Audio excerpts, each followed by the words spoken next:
Alright, here we go. So I spent way too much time trying to make this look good for YouTube, and I will. If you have ideas, let me know, but I spent too much time. We should actually get to working on what we're supposed to work on. So, we're making a fitness tracking kind of app, and basically I just don't want to pay for one. So it's going to be a WPF app coded in C# in Visual Studio. We haven't started the project yet. We'll get to that very soon. First, let's just get an overview of what we're going to do. I want this to be simple. I don't want it to be like overwhelming, which is why I'm not using a lot of the other apps. Also because I don't want to pay for one. And it gives me a chance to practice this technology and maybe motivate myself more to get back in shape and stay in shape. So our utility, yeah, the main window is going to serve as a hub for the current cycle and to access other features and windows. So basically, I guess the workflow of the app, let's say we work on that right now. So the idea is that we have like a cycle. So for example, we go on a 6-week cycle. So we create that cycle, and then within that cycle, we are going to have like goals. So that could be cutting, bulking, or maintaining. We're going to stick with those. Like I said, basically don't want to complicate it too much. I want it to be what I'm actually going to use. So cutting, bulking, maintaining. So with that, we're going to have calorie goals and a tracker / log. And we're going to have workouts. That's the main workflow I want to go for. So we create a cycle, let's say it's for the month of June, and then in that time we determine how many calories I'm going to be eating daily, how many workouts per week, what are the workouts, and then have a way to track those and make it interesting. If we go into features, I haven't looked at this in a few days. Let's see. Yeah, auto load current cycle information, we'll get onto that later. We're going to need a function to start a new cycle, weigh in, register workout, and all that good stuff. So I guess we should probably just get started, right? So it's currently the summer between my 2nd and 3rd semester of CS. Now we're getting more into actually building projects. There's probably going to be some mistakes and some things I could do better. So I am really inviting either feedback or ideas or even questions if I can answer them. I'm going to take some time to stop and explain things as I go along so that it remains, I guess, interesting. And at the same time, if it can help, it helps. And if I'm wrong, then, let me know and then I can get better at it. So it's kind of selfish in that way. And I think what we're going to do is try to get some of these out weekly. So kind of like devlogs. But I'm not going to wait until we're actually done with the project before releasing and making video, because then I feel like it gives me less incentive or less motivation to actually start getting in shape. So yeah, here we are with our baseline project. So I'm going to go ahead and just name this. It's been a while since I've recorded one of these. It's always weird getting back into it, like coding and talking and looking at you guys over here. The setup's a bit different than how I normally have it set up when I'm coding. So we're going to start by designing the actual main window that is going to, well, that's going to be there when you open the actual app. But first, I do need to just structure this a little bit. Yep, because right now all we have is this blank window. So let's see what we're going to come up with. Of course, we're going to start by actually just making it, and then we'll make it pretty later. I think if we load into the app, we should probably have a menu where we can select the cycles, and then from there, create a new cycle or inspect an older one. So I think the easiest thing, the clearest thing would probably be a list view. And what I'll do just for you guys right now is we'll go ahead and turn the window color to, or the background rather, to like there, a dark gray, just so you guys can see it a bit better. So here we have our beautifully ugly XML code. And by the way, I am using light mode. Everything actually, it might not, hopefully it doesn't show on YouTube, but my brightnesses are way down. I have astigmatism, and I think the dark modes were giving me headaches, and fatiguing my eyes. So that's why we're doing this. Let's get cycle. Sounds like I'm going to hop on PEDs, doesn't it? So we have our columns, and let's see, what would we want for our actual list to, what would we want to be displayed on the list? I'm thinking, it's going to be the header. We're going to want the, I guess the name of the cycle would make sense, right? We can always adjust this later anyways. So the name, we can have the duration, or like from when to when. We'll call it duration. And let's say, what else? I guess if it's active or not. I guess instead of name, we can put goal. So it'd be cutting, maintaining, or bulking. Which I don't think I'm going to bulk. I really need to cut. Whoa. Alright, so let's keep this here for now. And then if we hop on over to the other window, maybe regenerate our solution. There we are. Goal, duration, active. We'll let it auto size later for the information. Let's just leave that as is. Right, so I've added a button just so we can close it without like tabbing out, which is this close. Like I said, we'll make it look nicer later. Here's our button. I think the easiest thing for me now would be to actually come up with the structure for at least a cycle so that we can have something in our list view. And I think what I would like to do, I have a feeling I'm going to overcomplicate things, but I think what I'm going to do is I'm going to create a class for a cycle that's going to have the date, if it's active, and the goal, and an ID so that we can fill in the list view. And then that like actual object is going to serve as a key to load all the other functionalities that we're going to want later on. So if we go over to our Solutions Explorer, let's go to Models, and we're going to add a class. We're going to call it a training cycle, I suppose. Here we are. Coding. This is the fun part. What I used to do is I would do like this because it looks nicer, but with the amount of descriptions and summaries that we have to do in class, it's just like it's so much time wasted, but it does look nicer, doesn't it? I'm gonna undo it because otherwise I'm gonna want to do it for everyone. So we're gonna want some properties. So let's see, we're gonna have our goal, and our goal, and we're gonna want an enum, which is gonna be goals, and it's gonna be cutting. Let's actually put maintaining, I guess, as the default. Maintaining, cutting, and bulking. The cycle start date, and then the cycle end date. We are going to want to know if it's active or not. So we're going to have a Boolean and then active. And finally, we're going to have an ID. Yeah.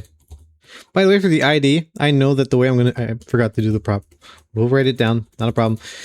We're going to want a unique ID. And I know I did this in another project in probably a funny way. And there's probably like a way that it handles it by itself. It's okay.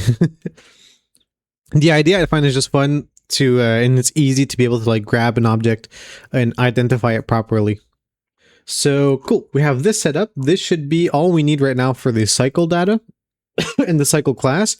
And I have a question: if by chance there are any WPF users and ideally professionals in the comments, something that we've been told to do, we didn't have to do it for the actual course this year, but that we were told that we are supposed to do, is for every member of the project of every class, not just the methods, we're supposed to add a summary for everything.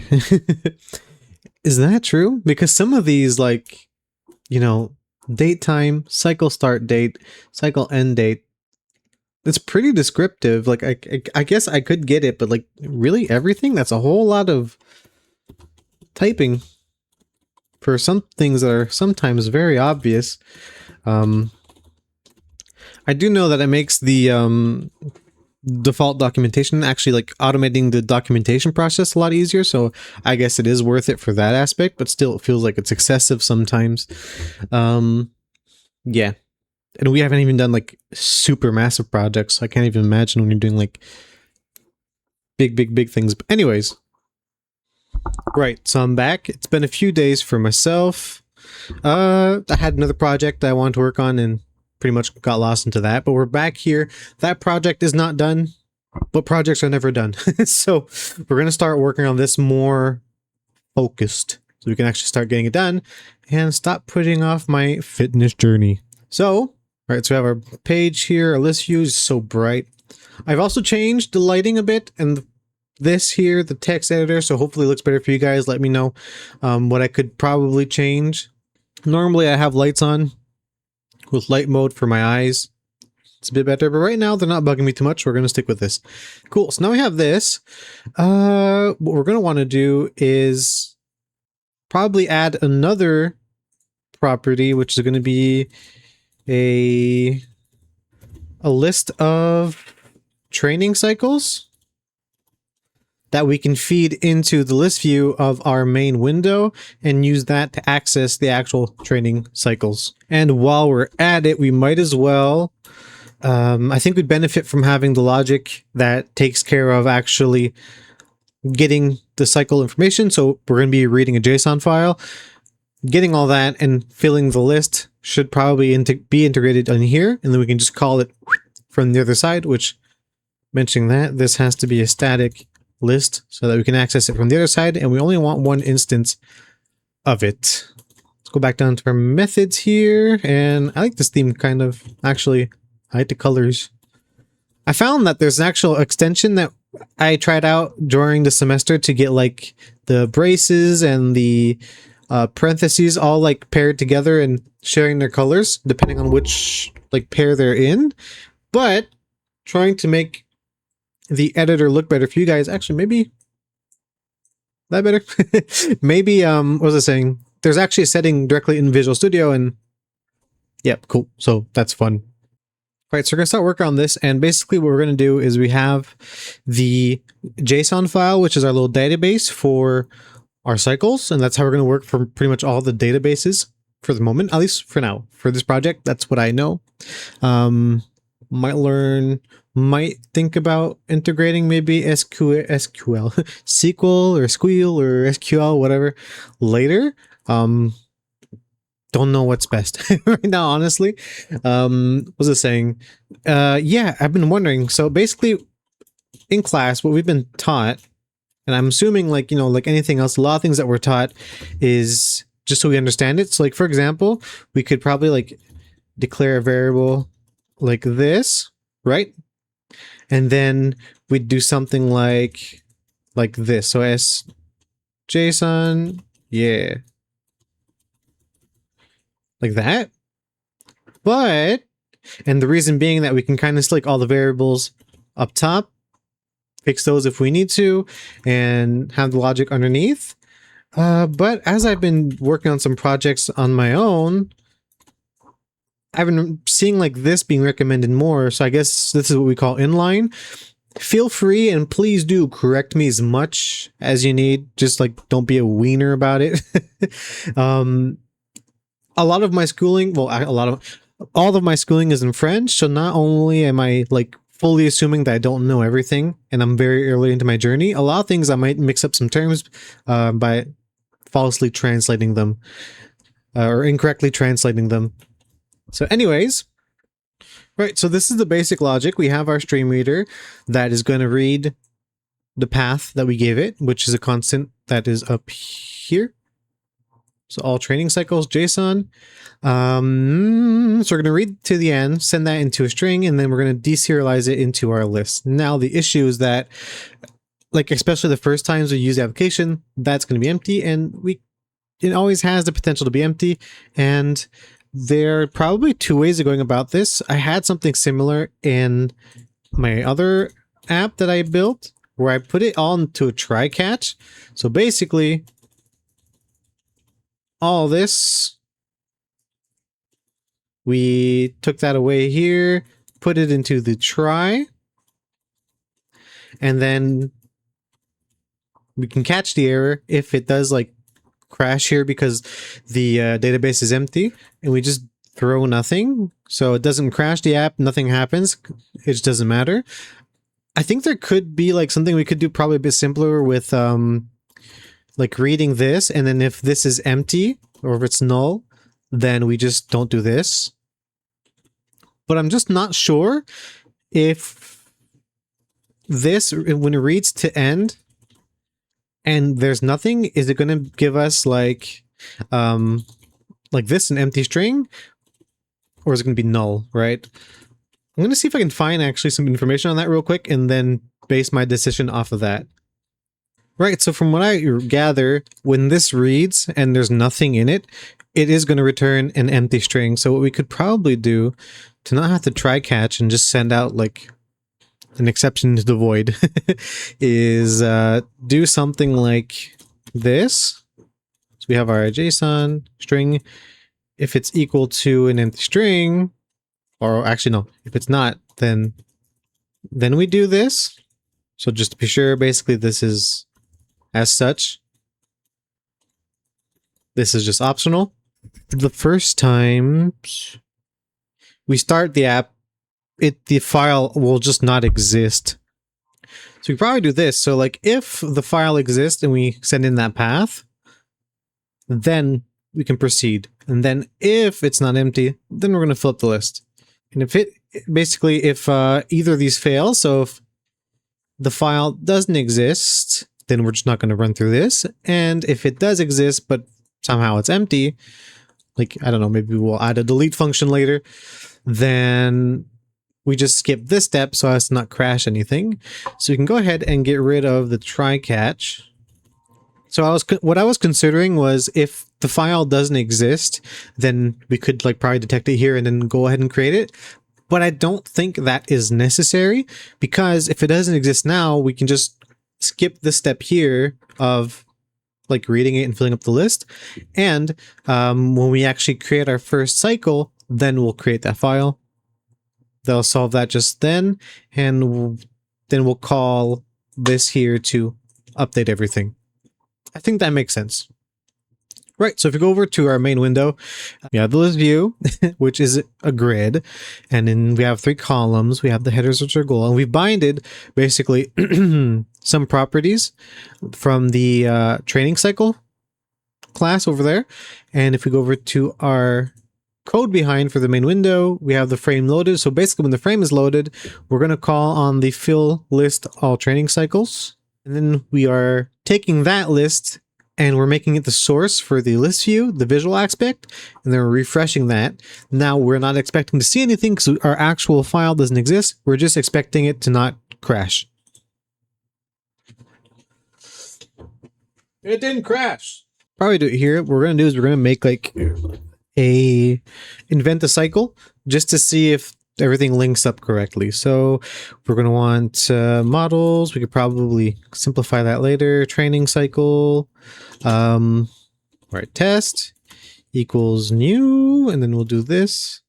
So active will go as true. The goal is going to be goals, and then we're going to go with maintaining. We have the ID. Oh, yeah. So for now, the ID, we'll just put 1. We're going to have to add some logic to actually randomize that later. But ID 1 for now is going to work. The start date, let's go with date time, and we'll go now. And then the cycle end date is going to be date time, and we'll go max value. Right, so we've gotten that. And then what we're going to do is we're going to take our static list of all cycles, and we're going to add test to it. Now I think, however, that if we go and read this, that's going to screw everything up. So we're going to comment this out for now and just see if our binding works. Yep, it's ugly, but it's here. Right, we'll clean this up later. Now, I think we're going to do the ID before I forget that. All right, so now I have our logic to have an automatic ID system, and I've also added the little checker to see if everything, well, if the cycle is active at the moment. So basically I've stuck that into a constructor, and I've been reading I think what I can do for some properties, never used it before, but I think I can do something like this. I don't think I've used it yet, but I think I can add required. It might have been a bad place to put it. And I think there's a way to use this keyword to like force using this property when you're instantiating something. So I'm gonna have to look that up and learn a bit about that. So maybe I'll add that here. Stuff to read up on. It will do like this. The required keyword and its usage. But anywho, omitting that, if we go down to our constructor here, I've made one that kind of enforces having at least our goals set, the beginning and end dates, and then the rest will be determined by the system on the back end. And I thought that when we made a custom constructor, we had to include a default empty one, but it seems I don't have to. And I think it's better this way. So I'm not going to. If it breaks and I have to fix it, I'll fix it. So the idea is pretty simple. We send in parameters for the goals and the start and end date. We manage that here. And then for the ID creation, probably very, very roundabout way to do it. I'm sure it's already been abstracted away and there's like probably a method to deal with it that's better than what we're doing. But this is fun. So basically what I do is I grab my list of all the cycles, the static list, and from that with link Q, we recuperate the IDs and we send that into a list, which is list of all IDs, which is just in this scope here. And then with the use of a random member, we pull a random ID in between the min value of an int and its max value, -1 because it's not inclusive. And as long as the list of all IDs doesn't contain the new ID that we've pulled or we've drawn, then we'll add that as the ID. But on the off chance that we somehow manage to get an ID that is already used, then we'll just roll again. And then here, very simply, what happens for the active state is we check today, the date time now, if it's bigger or equal to the cycle start date, and if it's smaller than the end date, we're active, and if not, then it's inactive. And with that, I think we're good to start working on some other things and to have cycles that function.